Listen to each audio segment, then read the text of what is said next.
To Virginia's news leader, WVVA News at 11 starts now. Good evening and thank you for joining us tonight. I'm Ben Schwartz. Martin Staunton has the night off. Welcome to WVVA News at 11. The effort to rebuild energy infrastructure and restore power to hundreds of thousands of customers here in the two Virginias continues tonight. At this hour, Appalachian Power reports more than 7,300 personnel are working around the clock to bring back service to tens of thousands of customers who are nearing day 6 of no electricity. It's been a continuous effort with countless downed trees, fallen wires, and other potential hazards that workers must deal with before restoration can begin. But in the meantime, nearly 90%, or just more than 250,000 customers have seen their power brought back since losing it on Friday. As of right now, around 30,000 Appalachian Power customers remain without service. That is around 10% of the 282,000 the company reports lost service on Friday. For customers in the Glen Lynn area, the company expects service to be back by 6 p.m. tomorrow. And for both Bluefield, Virginia and West Virginia, along with Tazewell, Virginia, power is expected to be restored by 11 o'clock at night tomorrow. And as of yesterday, Mercer County is under a state of emergency. Local emergency leaders say the declaration made by Governor Jim Justice opens the door for the area to potentially see federal financial assistance. The county's director of emergency management says it's imperative that people impacted by the severe weather fill out a storm damage survey. The survey will help gauge the area in terms of how much damage people received, which could lead to federal dollars from FEMA. That survey can be found on WVVA.com, and officials will be on the ground in the county tomorrow, giving out hard copies and helping people fill those surveys out. We have damage assessment teams from the state of West Virginia coming to Mercer County in the morning. And there'll be 3 teams out with county employees, probably myself included, that will be traveling around our county to start documenting and helping people with these surveys and documenting damage. Mercer County's state of emergency will remain in place for 30 days unless terminated at an earlier time. And over the state line, residents in Giles and Tazewell counties impacted by last week's severe weather are now eligible to apply for financial assistance from FEMA. It comes following President Joe Biden's declaration designating many Southwest Virginia counties as major disaster areas. Now residents can apply for financial assistance to help with home repairs and temporary housing, as well as supplies and necessities damaged or destroyed by the storm. Some of what may be eligible expenses include essential items like water, food, first aid, and infant formula, along with repair or replacement of a vehicle, as well as tools, medical expenses, and more. There's a full list along with help applying on our website, WVVA.com. And while much of our region comes out of this wave of weather-related power outages, West Virginia state regulators are arguing that Appalachian Power's reliability is unreasonable. Curtis Johnson has been looking into regulators' findings and their recommendations for fixing the problem. Appalachian Power wants to change the measuring stick for how electric reliability is measured. But in a strongly worded memo, state regulators say, not so fast. Appalachian Power and sister company Wheeling Power in May asking the West Virginia Public Service Commission for more leniency in how the PSC determines if the electricity service you receive is reliable. Staff writing in this memo that it does not recommend the company's practices or reliability targets be revised to allow for either a more frequent number of outages or lengthier duration of outages. Staff finds the company's reliability to be unreasonable as it is. Staff finding Appalachian Power regularly meets the target shown here in orange for minimum outages, but it has missed the minimum mark for how long those outages last by 2 measurements in at least 4 of the past 6 years. And as a state, staff finding electric reliability ranks poorly in West Virginia compared with Virginia, Ohio, and Kentucky. The memo warning staff is poised to call for an investigation and help with enforcement should Appalachian and Wheeling Power's reliability remain unreasonable. Otherwise, staff recommending the companies be required to fill existing vacancies in distribution service positions, detail equipment failure outages, and give more progress reports, among other items.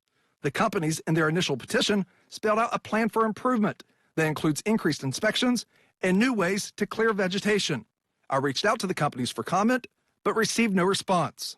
Late afternoon Tuesday, the companies asked for 10 extra days to respond to the memo, saying distribution and transmission employees who are needed to review the recommendations have been diverted to restoration efforts with Hurricane Helene. Reporting from the studio in Charleston, Curtis Johnson, back to you. Thank you, Curtis. Now back to storm recovery. In Mercer County, a volunteer firefighter is wrapping up 5 days of work to salvage his home. As Martin Staunton reports, that work began after the severe weather hit last Friday. When the wind and rain from the storm that was Helene reached the two Virginias, it was an all-hands-on-deck emergency for first responders. Corey Himes is one of them. As a volunteer with the Wvva Volunteer Fire Department, he was in the thick of it. Got information that there was a tree down across my grandpa's driveway, so I cleared that for him. Cell towers were down, so went back to the station to see where they needed me and found out from another firefighter that 911 was trying to get a hold of me on the radio. And they delivered the news no one wants to hear. There's an emergency at your house. And the neighbor called in and said that there was a tree on my line. And I tried to get to the house, but it was blocked with a flooded creek on one side, a downed tree on the other side. So I parked at the downed tree, walked to the house, and ended up having 4 trees on my house. Hines says nothing could have fully prepared him for the sight of the damage the storm did to his home. Kind of didn't believe it at first, and got here and all kinds of emotions running through. Didn't know exactly what to think, what to do. And this volunteer first responder says it was only a matter of minutes for him to set a course of action in his mind. Once it kind of set in, it was just cleanup mode, try to get everything off as quick as possible before next rain hit. Hines says this house was passed down to him from his grandmother. And you don't have to be an insurance adjuster to see there's major damage here. But no insurance adjuster is set to visit this property. It's been in the family as long as I can remember. I've spent every summer in it, so a ton of memories in this house, so I'd hate to lose it. It was an inheritance, so thankfully I don't owe anything on it, but didn't get a chance to get insurance on it yet. That was Martin Staunton reporting, and Himes says his pet German Shepherd was home when the trees fell on his house, and thankfully the dog made it out safely. As for tackling the repairs, his mother and his girlfriend have teamed up to set up a GoFundMe to take donations. It's listed under the name Help Local Volunteer Firefighter Corey. Himes does say that he's committed to moving back into the home in Bluewell when the repairs are finished. And with that, we will stick with the weather and get a first look at today's forecast here in the two Virginias. As always, our Weather Authority Chief Meteorologist Catherine Thompson is standing by in the Weather Center with a first look at our forecast. Catherine? Hey there, Ben. Well, we've had a pretty quiet day today, and conditions should stay fair overall tonight. The chance of rain really dropping off overnight tonight.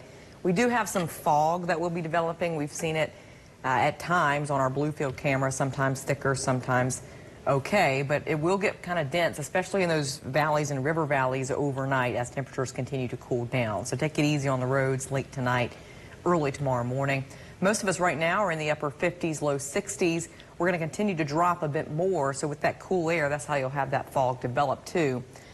Eventually, we dip into the low 50s, could have some 40s waking up early tomorrow morning in some of those sheltered valleys. As we look at tomorrow, more sun. We should see 70s too, feeling nice, mild, pretty nice wrap up to the work week in store as well. I'm going to break down that full forecast in just a few. Ben? Thank you, Catherine. Now, food truck operators in Mercer County are stepping up to help serve hundreds of linemen and first responders at Bluefield City Park.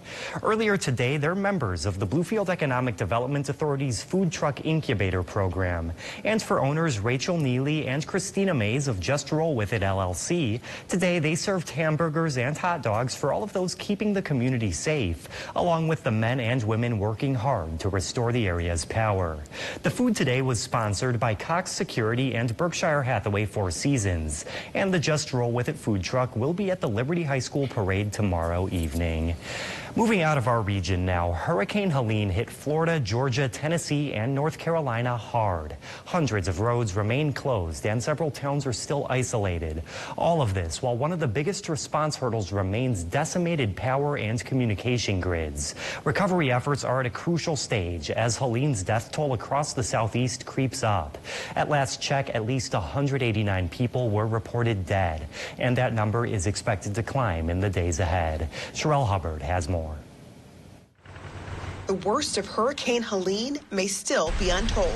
We are still searching. Hundreds of people are believed to be missing. In one Tennessee community Wednesday, loved ones held up photos. What about these families that are waiting to hear about their families? When are they going to get the closure they need?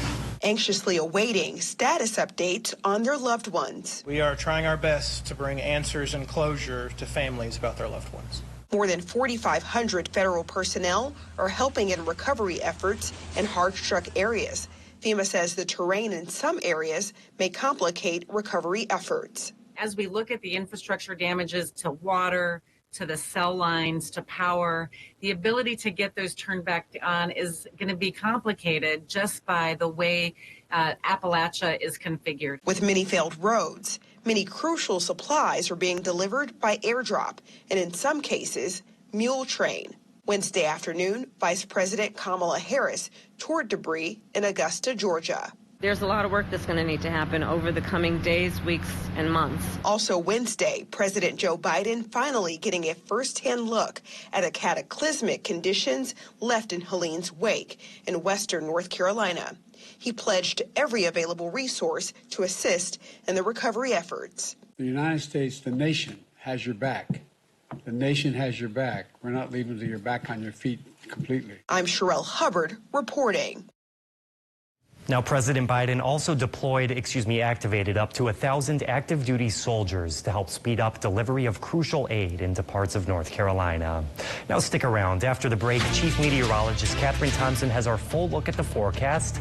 Plus, photojournalist Jessica Nuzzo surveys the storm damage in our region. We'll hear from some of those hardest hit here in the two Virginias and see the extent of that devastation on the other side of the break. From the two Virginias news leader, this is WVVA News at 11. Welcome back. In the aftermath of last week's severe weather, as always, our community is doing what it does best in times like these, helping one another.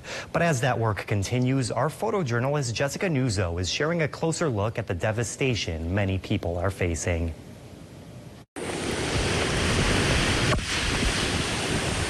Currently, we have between 250 and 300 calls here at the 911 center that's come in for various calls for service, trees down, power lines down, roads blocked, that kind of thing.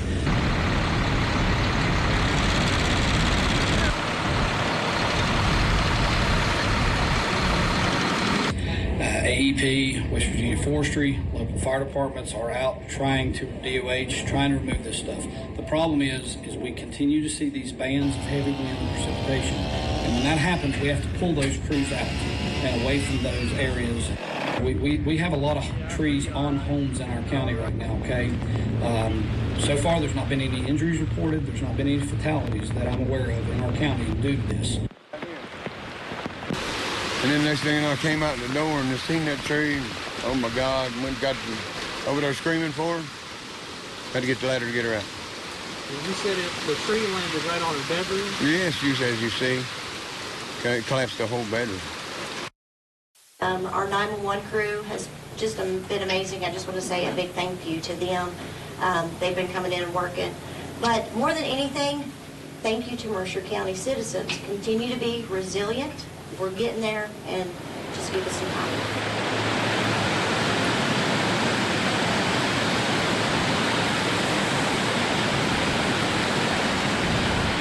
Clean the water had come over the shelter down here one time since we was in here, and it got up to our deck. We lived right beside the office building, and it got up to our deck one time, and they told us we need to move out of it. Woke us up at 3 o'clock in the morning. Yeah, 3 o'clock in the morning. And, but I've never seen nothing like this before. Never. I've never seen it come over the road. Never. Yeah, our neighbor's deck has then came over onto our camper and pushed our deck down. They're still there, but we don't know how much longer. Great place to camp. It's just I mean, it just makes you want to cry.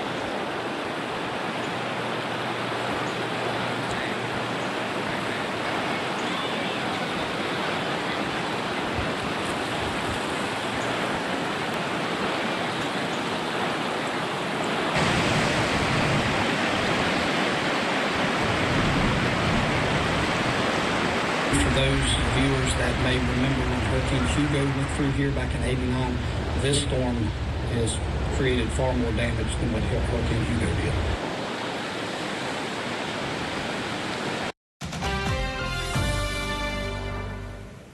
Still just crazy to watch some of that video and know that some people even had it worse, just mind-boggling if you think about it. The good news is, too, for our area, for the region, recovering from Helene, the next few days weather-wise are looking pretty nice. We will have a few showers and storms, I'm thinking by Friday to wrap up the week, but it doesn't look widespread, doesn't look too heavy.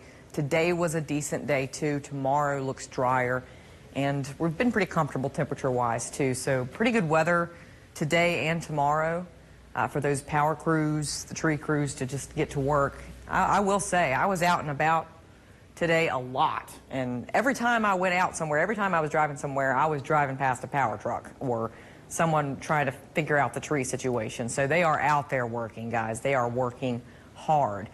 But again, the weather should cooperate for those recovery efforts in the coming days. The only thing we really have to worry about tonight, not really a chance of rain, but there's just some fog developing.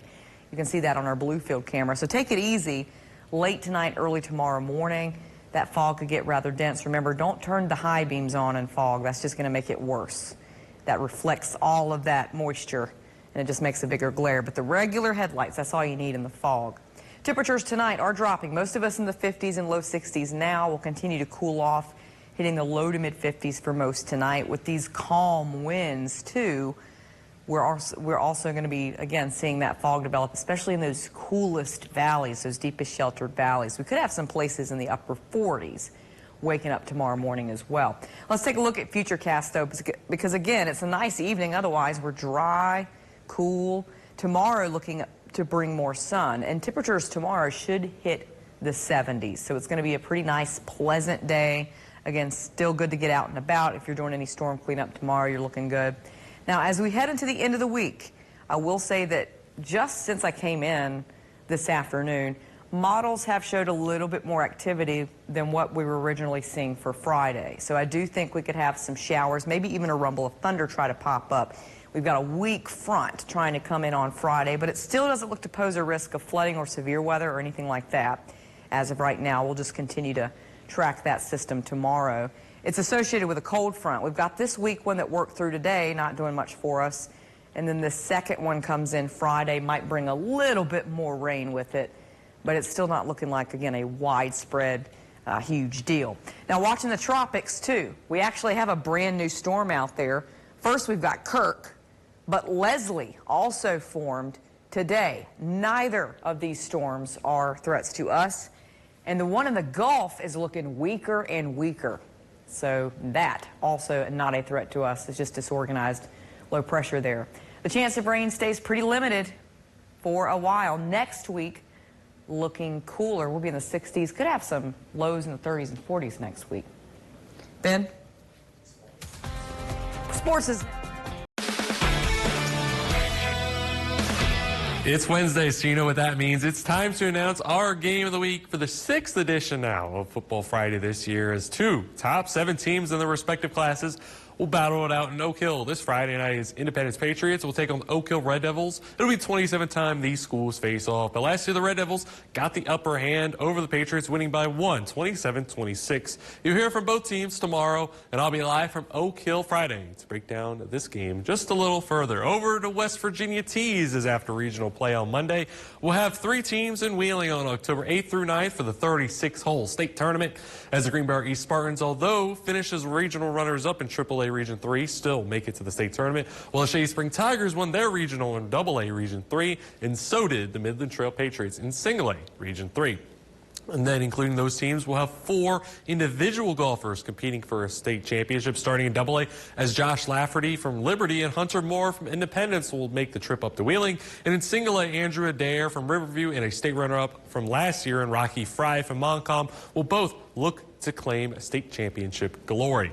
Over to the soccer pitch, 2 schools are in action tonight, but 4 total games to watch out for with Bluefield and Concord University, starting with the Rams women's soccer team taking on the Kentucky Christian University Knights in Beckley, where the women's team would win 2-0. Over in Fairmont, though, the Concord Mountain Lions women's soccer team took on MEC foe Fairmont State Falcons, where the Mountain Lions would fall 2-1. Over to the men's game, starting with Concord Mountain Lions in Durham taking on the Shaw Bears, where the 23rd ranked Mountain Lions in Division II fall 4-1 to the Bears. But for the Bluefield Rams men's soccer team, also in Beckley, taking on the Knights right after the women's game, the Rams would have the same score from Concord's game, but in winning fashion as the Rams win 4-1. Over to the Diamond today was Game 2 of the Wild Card Series across the MLB playoffs, starting in Houston, where the Detroit Tigers would defeat the Astros 5-2. Win the series, and somewhat of an upset 2-0. Meanwhile, in Baltimore, with the Kansas City Royals holding the 1-game lead over the Orioles coming into today in another 1-run game affair. The Royals would win 2-1, also advancing into the ALDS. Over in the National League, the New York Mets look to advance the NLDS, taking on the Milwaukee Brewers after winning Game 1, but the Brewers had other plans. They win it 5-3 to tie it up 1 game apiece. They will play Game 3 tomorrow. Meanwhile, the Atlanta Braves look to tie the series 1 game apiece with the San Diego Padres.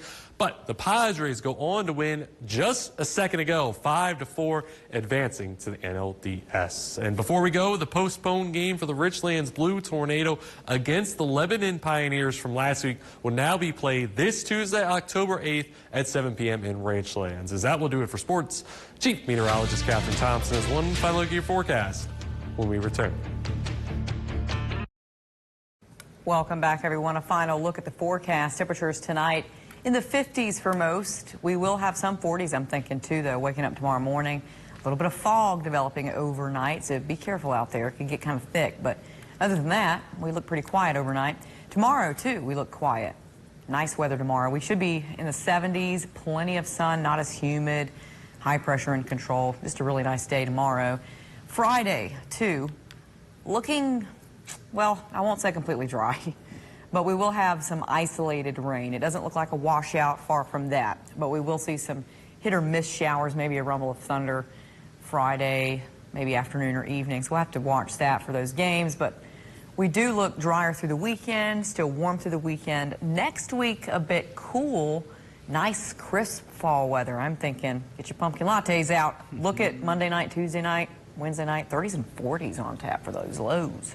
Wow, thank you so much, Catherine. We got good weather for this one tomorrow, at least. Holidays coming up. We have a look at the Leaves Day. Love to celebrate. You got something? Definitely do that with the fall coming, some, changing them. Absolutely. I feel like we're finally actually seeing it, too. Oh, yeah. Soft Taco Day, though, and Virus Appreciation Day, and Family TV Show Day. My first question, do we count as family TV show? Maybe it's a little... We're all a family. Do we count? We definitely count, right? Yeah. So make sure to watch us. Bring your kids. Crowd around the TV tomorrow. Hi, kids. Enjoy it.